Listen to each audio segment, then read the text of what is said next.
छोटा सा हीरो। एक छोटे से गांव में अहमद नाम का एक छोटा लड़का रहता था। अहमद बहुत शरारती था, लेकिन इसका दिल बहुत नर्म था। वो हमेशा दूसरों की मदद करने के लिए तैयार रहता था। अहमद के दोस्त उसे छोटा सा हीरो कहते थे, क्योंकि वो हर वक्त किसी न किसी की मदद करने में लगा रहता था। एक दिन अहमद अपने दोस्तों के साथ खेल रहा था कि अचानक गांव के करीब वाले जंगल से धुआं उठता हुआ नजर आया। अहमद और उसके दोस्तों ने गौर से देखा तो पता चला कि जंगल में आग लग गई है। सब बच्चे घबरा गए और फौरन गांव की तरफ भागे।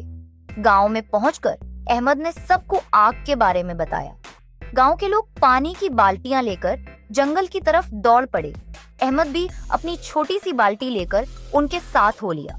सब लोग मिलकर आग बुझाने की कोशिश करने लगे, लेकिन आग बहुत तेजी से फैल रही थी। अचानक अहमद को याद आया कि इसके दादा ने एक बार कहा था कि आग को घेरकर पानी डालने से आग जल्दी बुझ सकती है। अहमद ने यह बात गांव के बड़ों को बताई।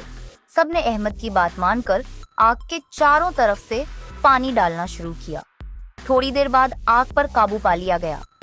जब आग बुझ गई तो सब लोग अहमद की तरफ देखने लगे।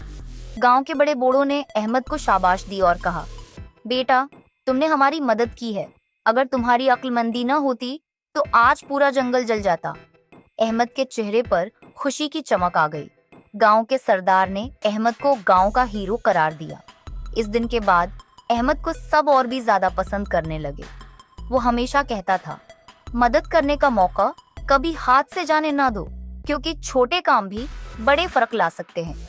ये कहानी हमें सिखाती है कि उम्र हमें सिखाती है, छोटी हो या बड़ी, अक्लमंदी और हिम्मत से किसी भी मुश्किल का सामना किया जा सकता है। अहमद ने साबित किया कि एक छोटा बच्चा भी हीरो बन सकता है, अगर उसके दिल में दूसरों के लिए मोहब्बत और खिदमत का जज्बा हो।